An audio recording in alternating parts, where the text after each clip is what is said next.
جس کا ہم ایک مستقل جمعے کے اندر ذکر کر چکے ہیں. اور دوسرے خوش نصیب وہ لوگ جنہیں دائیں ہاتھ میں ان کو نامہ اعمال ملے گا. ان کی نشانی، دوسری نشانی یہ ہے وَتَوَاصَوْا بِالصَّبْرِ، صبر کرنے والے.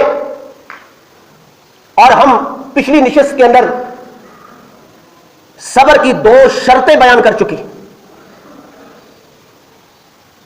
کہ صبر اس چیز کا نام ہے کہ اگر کوئی مصیبت، کوئی پریشانی، کوئی بیماری، کوئی خوشگوار حالات اگر آ جائے، زبان سے اللہ پہ گلہ بھی نہ کرے اور اپنے اعضاء کے ذریعے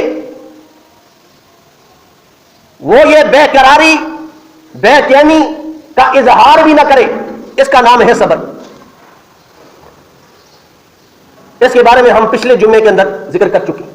یہ بچی کو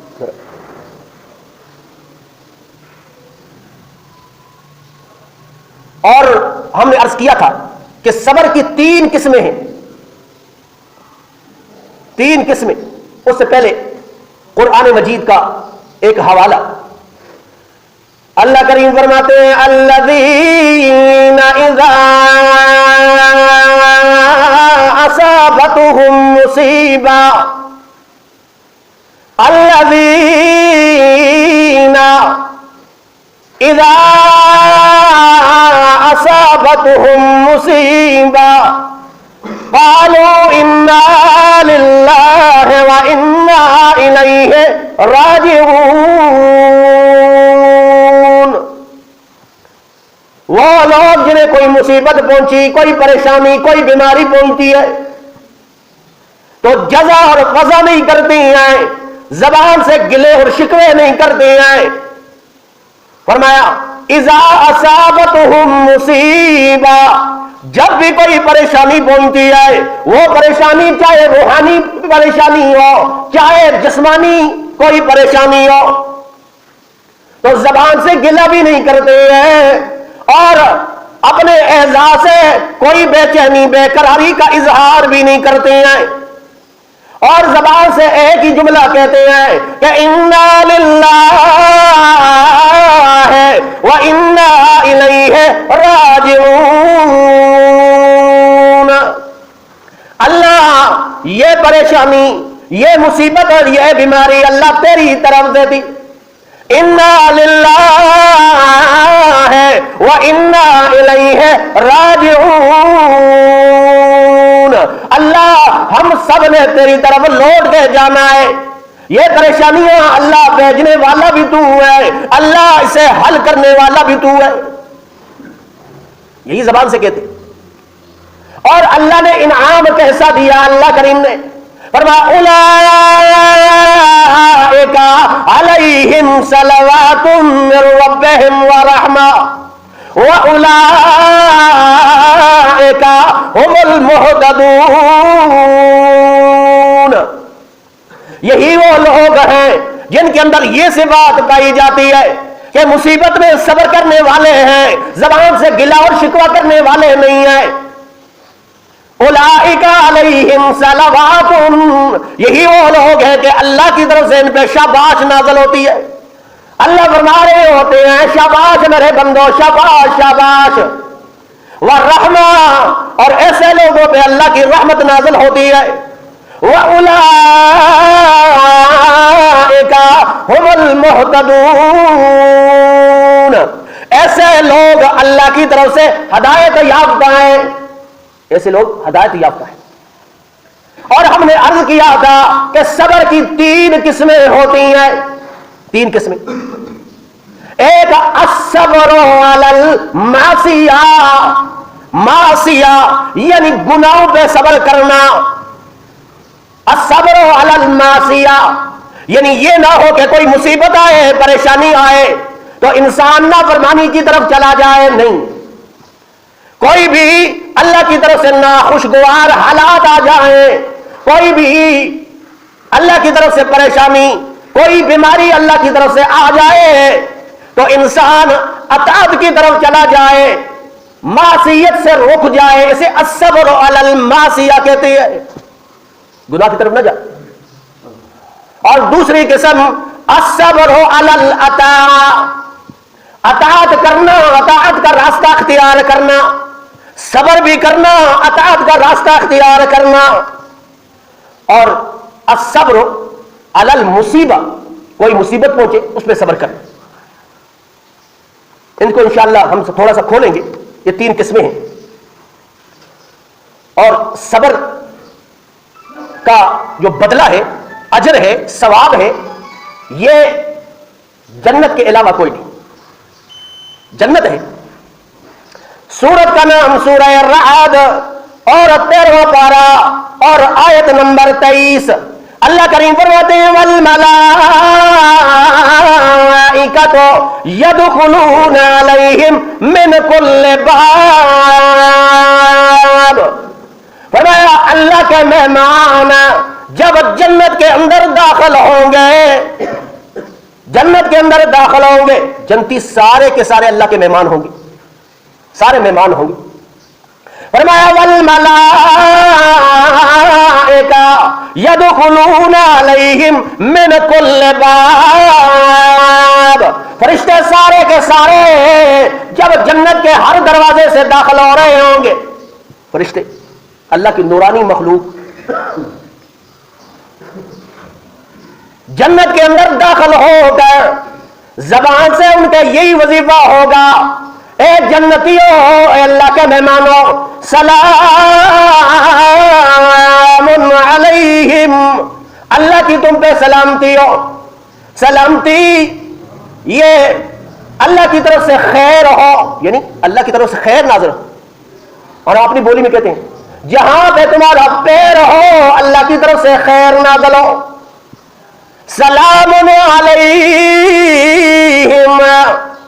یعنی فرشتے کہہ رہے ہیں اے اللہ کے مہمانوں تم پہ اللہ کی سلامتی ہو۔ اور یہ دعا، یہ خیر کی دعا، سلامتی کی دعا کیوں کر رہی ہیں؟ اللہ نے وجہ بھی بیان کی ہے کہ فرشتے کہہ رہے ہوں گے ہم تم پہ سلامتی کی دعا کر رہے ہیں، خیر کی دعا کر رہے ہیں، کیوں؟ بما صبرتم، تم نے دنیا کے اندر اللہ کی خاطر صبر کیا، اللہ کی خاطر تم نے دنیا میں صبر کیا۔ فرمایا وَنِعْمَ عُقْبَى الدَّارِ، کتنا نیک انجام تمہیں نصیب ہوا ہے اللہ کی طرف سے۔ تو ہم نے عرض کیا کہ صبر کا بدلہ جنت کے علاوہ کوئی نہیں۔ فرمایا جنت ملتی ہے صبر کرنے والوں کو۔ اور بخاری اور مسلم شریف کی روایت ہے، حضرت عبداللہ ابن عباس رضی اللہ تعالیٰ عنہ، یہ صحابی رسول بھی ہیں، جلیل القدر صحابی، اور علم کے بہت ماہر تھے۔ اللہ کے نبی صلی اللہ علیہ وسلم ان کے لیے دعا بھی فرمائی۔ اپنے شاگرد سے حضرت عطا سے کہنے لگے اے میرے شاگرد، اگر تو خواہش کرتا ہے کہ دنیا میں چلتی پھرتی عورت جو جنتی ہے میں تمہیں بتلاؤں، کیا تم خواہش کرتے؟ کیا میں تمہیں نہ بتلاؤں کہ دنیا میں چلتی پھرتی عورت جو جنتی ہے، اللہ کے نبی صلی اللہ علیہ وسلم نے جنت کی بشارت دی ہے؟ حضرت عطا کہنے لگے اس سے بڑی سعادت کیا ہو سکتی ہے، آپ بتلائیں۔ حضرت عبداللہ ابن عباس رضی اللہ تعالیٰ نے فرماتے ہیں وہ دیکھو سامنے ایک ضعیف العمر، ایک عورت سیاہ رنگ کی، وہ لونڈی کنیزہ، یہ ہے عورت ضعیف العمر ہے۔ اگر جنتی دیکھنی ہو، چلتا پھرتا کوئی جنتی دیکھنا ہو تو اس کو دیکھو۔ کیوں؟ اس وجہ سے کہ ایک دن یہ آئی اللہ کے نبی صلی اللہ تعالی علیہ وسلم کے پاس اور کہنے لگی اے اللہ کے نبی صلی اللہ تعالی علیہ وسلم، مجھے مرغی کا دورہ پڑتا ہے، مرغی کا دورہ پڑتا ہے، اور میں اگر چل رہی ہوں یا بیٹھی ہوئی ہوں تو میں گر جاتی ہوں، چوٹ لگ جاتی ہے، تکلیف میں ہوتی ہوں، بے پردہ ہو جاتی ہوں، اور چھوٹے چھوٹے بچے میرے ساتھ مذاق بھی کرتے ہیں، میرا تو یہاں رہنا دشوار ہو گیا، کسی کام کے لیے باہر آنا پڑتا ہے، اور مرغی کا دورہ پڑتا ہے، اور مرغی کا دورہ تو یہ تو نہیں کہ گھر میں ہی پڑے گا، کہیں بھی آ سکتا ہے وہ دورہ۔ اے اللہ کے نبی صلی اللہ تعالی علیہ وسلم، مرغی کا دورہ پڑتا ہے اور میں گر جاتی ہوں، تکلیف ہوتی ہے، چوٹ لگ جاتی ہے، آپ میرے لیے دعا کریں کہ اللہ مجھے شفا عطا فرمائے۔ پتہ یہ چلا کہ شفا دینے والی ذات اللہ کی ہے۔ اللہ کے نبی صلی اللہ علیہ وسلم یہ بھی فرما سکتے تھے کہ میرے پاس اختیار ہے، انشاءاللہ میں دم کروں گا یا دعا کروں گا اور تم ٹھیک ہو جاؤ گی، بالکل۔ شفا دینے والی ذات اللہ کی۔ حضرت ابراہیم خلیل اللہ علیہ السلام دعا کر رہے ہیں، سورہ شعراء آیت نمبر 80 اور 19واں پارہ، فرمایا وَإِذَا مَرِضْتُ فَهُوَ يَشْفِينِ۔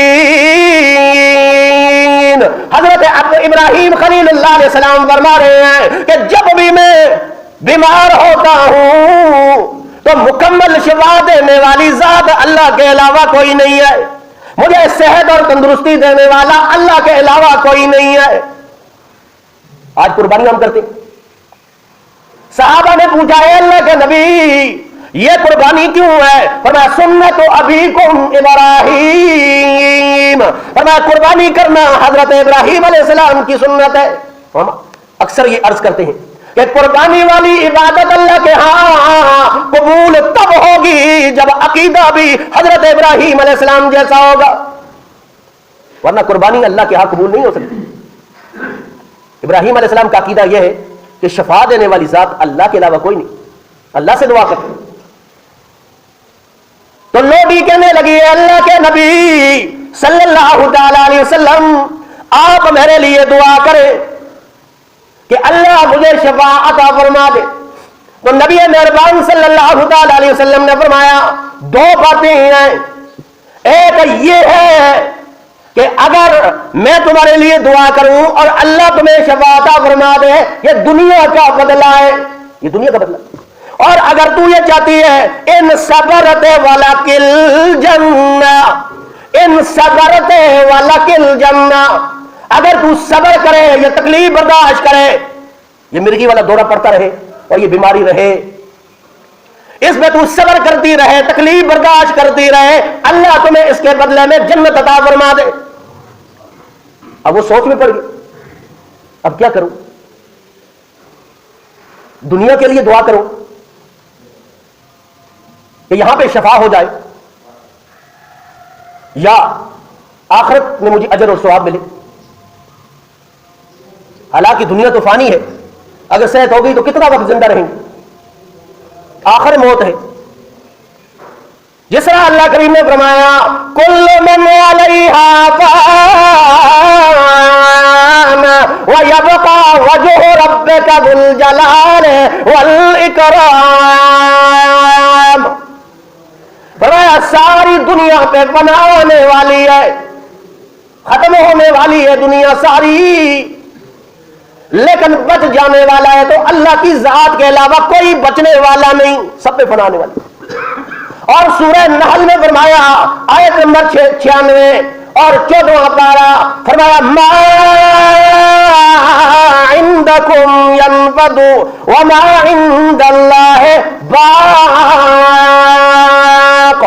جتنی بھی نعمتیں تمہارے پاس ہیں، آج انسانوں کے پاس جتنی بھی نعمتیں ہیں، مال ہے، دولت ہے، جوانی ہے، رشتہ داری ہے، تعلق داری ہے، دنیا کی چمک دمک جو ہے اگر ہے، اور سب پہ بنا آنے والی ہے، اور بچ جانے والی چیز وہی ہے جو اللہ کے پاس ہے، جو اللہ کے پاس ہے وہی بچ جانے والی، باقی سب پہ فنا ہے۔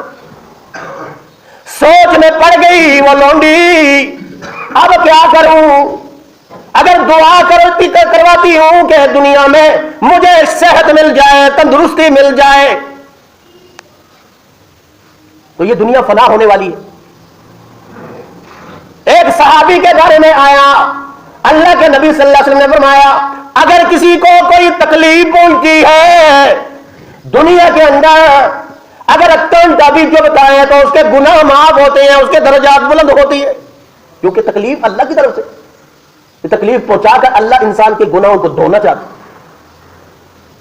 ایک صحابی نے سنا اور اللہ کے نبی صلی اللہ تعالی علیہ وسلم کے پاس پہنچ گیا. اے اللہ کے نبی صلی اللہ تعالی علیہ وسلم, آپ میرے لیے دعا کریں کہ اللہ مجھے بخار میں مبتلا کرے, ساری عمر بخار میں مبتلا کرے, لیکن اتنا بخار نہ ہو کہ میں عبادت سے رہ جاؤں, ہلکا ہلکا بخار ہوتا رہے. اور اللہ کے نبی صلی اللہ علیہ وسلم کے لیے دعا کی تو ساری زندگی اس صحابی رسول کو ہلکا ہلکا بخار رہا. یہ بیماری, یہ پریشانی, یہ اللہ کی جانب سے ہے, اور اس میں درجات بلند ہوتے ہیں, گناہ معاف ہوتے ہیں.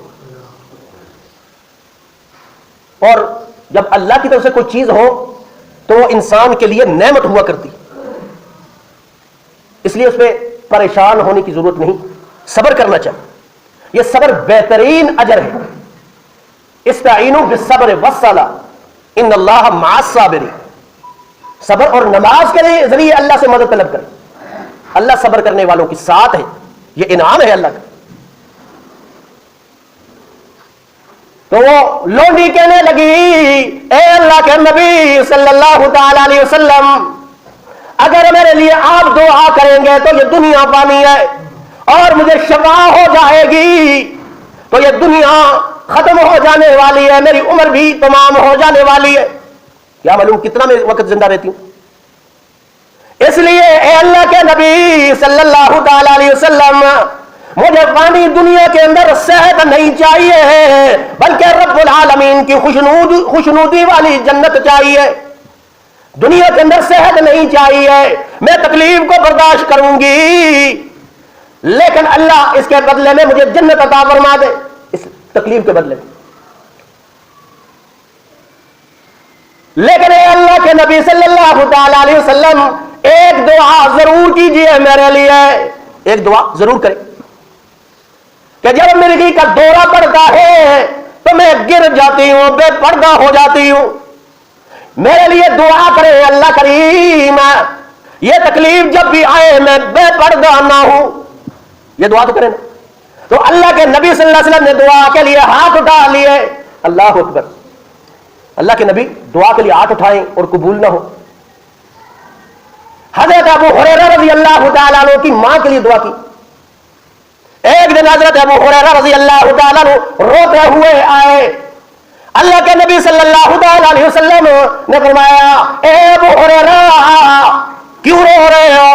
فرمایا, آج ماں نے مارا ہے اور گھر سے نکال دیا ہے اور کہا ہے کہ ابو ہریرہ یا میرا دامن پکڑ لے اور نبی کا دامن چھوڑ دے, یا نبی کا دامن جاتے پکڑ لے اپنی ماں کو چھوڑ دے. اور کہہ کر آیا ہوں, اے اماں جان, تیری طرح ہزاروں مائیں میں اللہ کے نبی کی جوتی پہ قربان کرنے کے لیے تیار ہوں. ماں نے مارا ہے لیکن ہے تو ماں ہے. اللہ کے نبی آپ کے پاس اس لیے آیا ہوں, آپ میری ماں کے لیے دعا فرمائیں کہ اللہ میری ماں کو بھی اسلام کی دولت سے سرفراز فرما دے. اللہ کے نبی صلی اللہ تعالی علیہ وسلم ایسے ہاتھ اٹھائے ہیں اور دعا کر رہے ہیں. حضرت ابو ہریرہ دوڑ پڑے اور دعا کی. اللہ کے نبی صلی اللہ علیہ وسلم, اللہ حضرت ابو ہریرہ کی ماں کو ہدایت نصیب فرما. دعا کے لیے ہاتھ اٹھائے. حضرت ابو ہریرہ دوڑ پڑے. راستے میں لوگوں نے دیکھا ابو ہریرہ کبھی تیز قدموں سے چلا نہیں, کسی سے اونچی آواز سے بات کبھی نہیں کی ہے, آج کیا بات ہے دوڑ رہا ہے. کسی نے دامن پکڑ لیا, کہاں جا رہے ہو, کیوں دوڑ رہے ہو؟ دامن چھڑا دیا اور کہنے لگا مجھے نہ روکو, اللہ کی قسم ہے میں دیکھنا چاہتا ہوں ابو ہریرہ پہلے پہنچتا ہے یا نبی کی دعا پہلے پہنچتی ہے. دروازہ کھٹکھٹایا, اما کی آواز آئی, کون دروازے پہ کون ہے؟ میں اما جان ابو ہریرہ ہوں, پھر مار کھانے کے لیے آیا ہوں, میں تھوڑا سا صبر کروں. فرمایا دروازہ کھولا, ماں کے ان بالوں سے پانی ٹپک رہا تھا. ابو ہریرہ فرماتے ہیں میرے دل نے گواہی دی کہ اللہ کے نبی کی دعا پہلے پہنچ چکی ہے.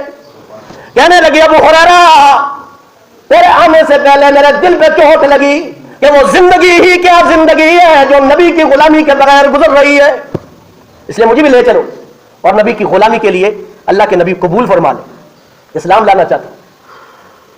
تو دعا کی تمیز کے لیے کہ اللہ یہ عورت بے پردہ ہو جاتی ہے، اللہ میں دعا کرتا ہوں اللہ کا نبی اللہ سے بے پردگی سے بچا لے، اور اللہ کے نبی کی دعا قبول ہوئی، اور جب بھی مرغی کا دورہ پڑتا تھا تو وہ بے پردہ نہیں ہوتی تھی، اتنا ہوش ہوتا تھا۔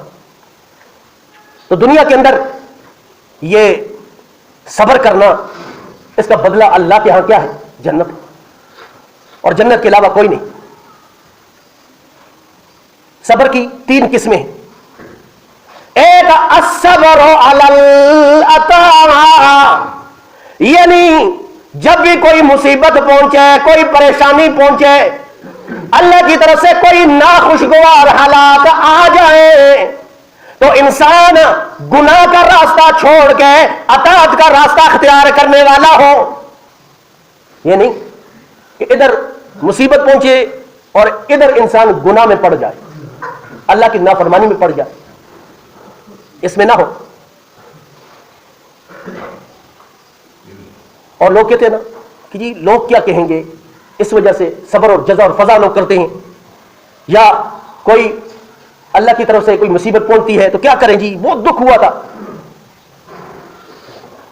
نافرمانی کا راستہ اختیار کرتے ہیں۔ لوگ کیا کہتے ہیں، لوگ کیا کہیں گے۔ شادی بیاہ میں دیکھیں آپ، ڈھول دھماکہ بجاتے ہیں لوگ کیا کہیں گے کہ شادی ہے اس میں خوشی بھی نہ کر سکے۔ لوگوں کو ہم نے دیکھا اور اللہ کے نبی کی سنت کو نہیں دیکھا، اللہ کی رضا کو نہیں دیکھا، اللہ کی اطاعت کو نہیں دیکھا۔ حضرت عمر فاروق رضی اللہ تعالیٰ عنہ امیر المومنین حضرت حذیفہ ابن یمان رضی اللہ تعالیٰ عنہ کو بھیجا ایران، اپنا سفیر بنا کر بھیجا۔ حضرت حذیفہ ابن یمان رضی اللہ تعالیٰ عنہ جب ایران پہنچے، انہوں نے قسم قسم کے کھانے پیش کیے، دسترخوان لگا۔ حضرت حذیفہ ابن یمان رضی اللہ تعالیٰ عنہ کھانا کھا رہے ہیں، ادھر ہاتھ سے نوالا نیچے گر گیا دسترخوان پہ۔ حضرت حذیفہ ابن یمان رضی اللہ تعالیٰ عنہ اس نوالے کو اٹھایا، جاڑ کر کھانے لگے تو پیچھے غلام کھڑا تھا۔ حضرت یہ کیا کر رہے ہیں؟ کیوں؟ کہا یہ کیا کہیں گے، یہ یہود و نصارہ کیا کہیں گے کہ مسلمان اتنے بھوکے ہیں، دسترخوان سے نوالا اٹھا کر کھاتے ہیں، پھینک دیجئے اور دوسرا نوالا لے لیجئے، ہماری عزت کا سوال ہے، ہماری عزت کا سوال ہے۔ حضرت حذیفہ ابن یمان رضی اللہ تعالیٰ عنہ طرف پڑے، کہنے لگے اترک سنت حبیبی لہؤلاء الحمقاء، اے غلام آج تو تو نے کہہ دیا، آئندہ نہ کہنا۔ کیوں؟ اترک سنت حبیبی لہؤلاء الحمقاء، میں اپنے نبی کی سنت کو کیسے چھوڑ دوں ان احمق اور بے وقوفوں کی وجہ سے؟ تمہیں اپنی عزت کی پڑی ہے، ہمیں سنت کی پڑی ہے۔ تو لوگ کہتے ہیں نا لوگ کیا کہیں گے، لوگوں کی فکر ہے، سنت کی فکر نہیں، اطاعت کی فکر نہیں، فرما برداری کی فکر نہیں۔ فرمایا صبر کی پہلی قسم ہے الصبر علی الطاعہ، فرمایا صبر کرنا، مصیبت پہنچے اطاعت کا راستہ اختیار کرنا۔ اور دوسری قسم ہے الصبر علی المعصیہ، یعنی صبر کرنا، کوئی ایسے حالات پیدا ہو جائیں تو انسان اس میں صبر کرے اور معصیت سے رک جائے، گناہ سے رک جائے۔ کوئی ایسے حالات بن جائے چاروں طرف سے گناہ ہو اور انسان گناہ سے رک جائے، یہ عظیم صبر ہے۔ حضرت یوسف علیہ السلام کے بارے میں فرمایا 12 پارہ آیت نمبر 22 سورہ یوسف، فرمایا وَلَمَّا بَلَغَ أَشُدَّهُ، حضرت یوسف علیہ السلام کی پہلی مجبوری یہ ہو گئی، پہلی مجبوری کہ حضرت یوسف علیہ السلام جوانی کو پہنچ گئے۔ یہ مجبوری ہے، جوانی میں انسان بڑے بڑے گناہ کر لیتا ہے، بڑی بڑی غلطیاں انسان سے ہو جاتی ہیں۔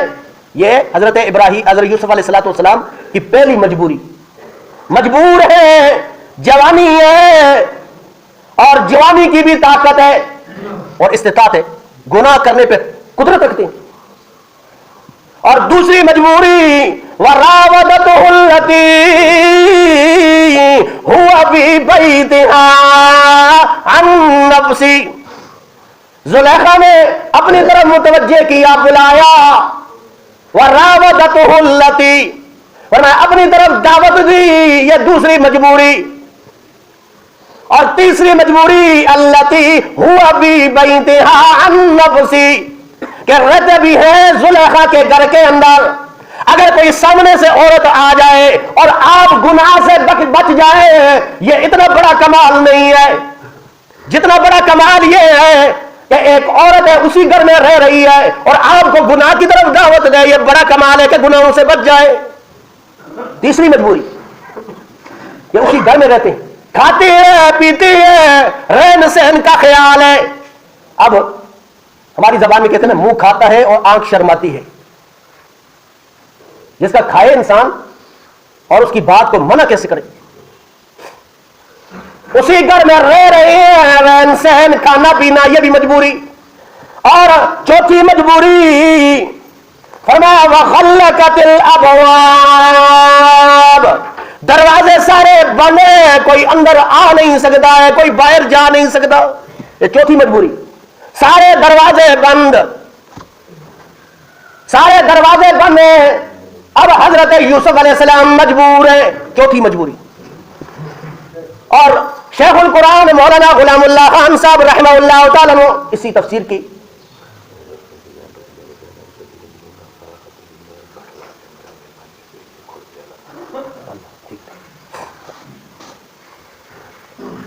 یہ ہماری مسجد کے کچھ اخراجات ہیں، آپ حضرات کے سامنے ہیں، کچھ بل زیادہ آئے ہوئے ہیں اور بھی زیادہ ہمارا کام بھی لگا ہوا ہے۔ آپ حضرات دل کھول کر اللہ کی رضا کی خاطر اس مسجد کے ساتھ محبت بھی کریں اور دل کھول کر اس کے ساتھ تعاون فرمائیں، اللہ آپ کے جان اور مال میں برکات نصیب فرمائے۔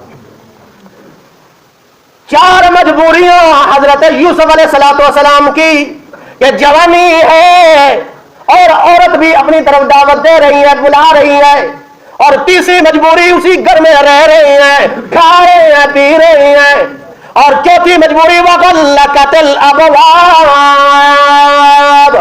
دروازے سارے بند کر دیے۔ ایک دن سارے ملازموں کو چھٹی دے دی اور سارے دروازے بند، وقالت حیت لک، اور اپنے طرف آنے کی دعوت دی کہ جلدی آ۔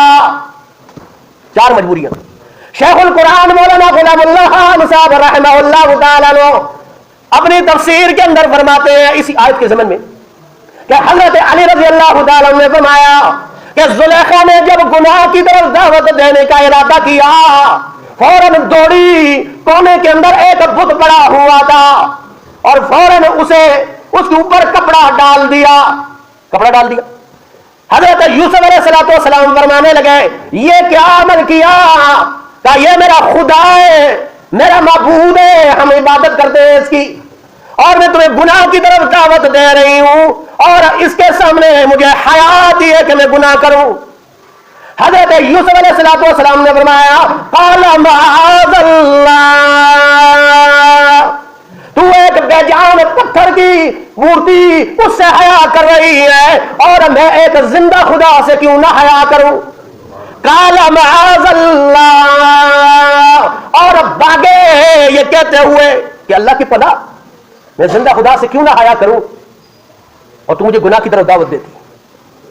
تو انسان صبر کرے، الصبر علی المعصیہ، گناہ کے وقت انسان صبر کرے، یعنی رک جائے اس گناہ سے، تمام اسباب موجود ہوں اور انسان گناہ سے رک جائے، یہ ہے اصل صبر۔ صبر کی دوسری قسم یہ ہوئی گناہ سے رک جانا۔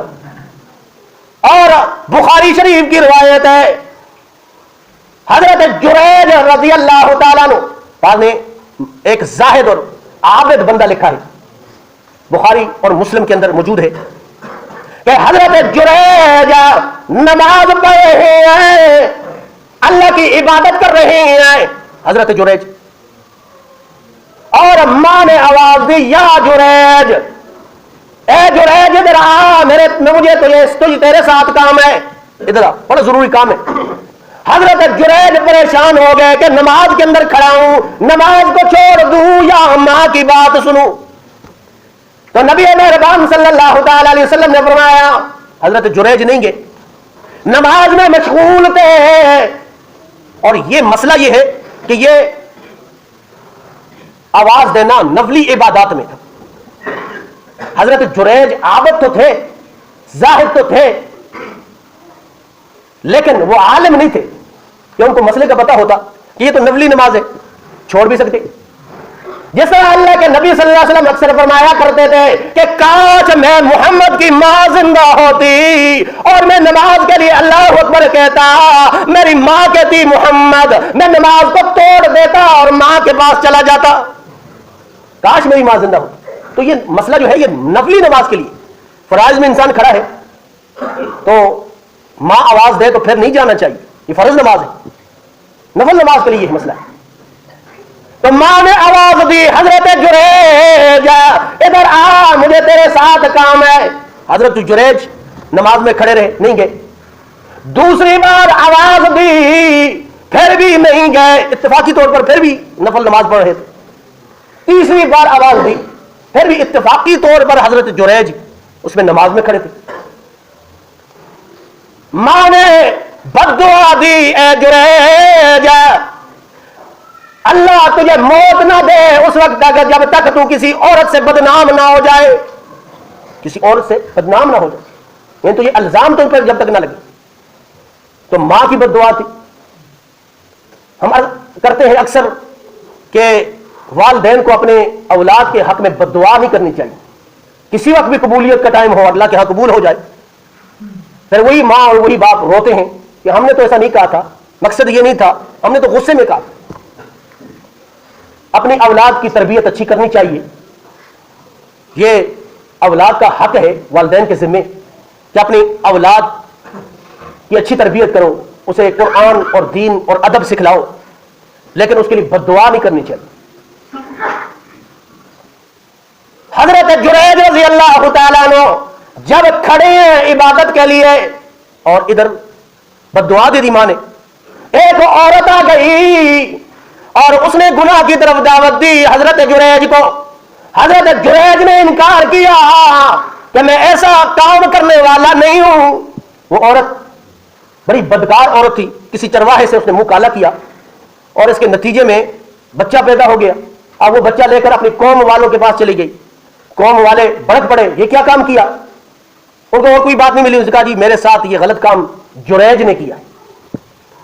حضرت جریج عبادت گاہ میں موجود ہیں اور قوم قبیلے والے آ گئے اور جریج کو مارا بھی اور اس کی کٹیا عبادت گاہ جو بنائی ہوئی تھی اسے توڑ بھی دیا اور برا بھلا کہا.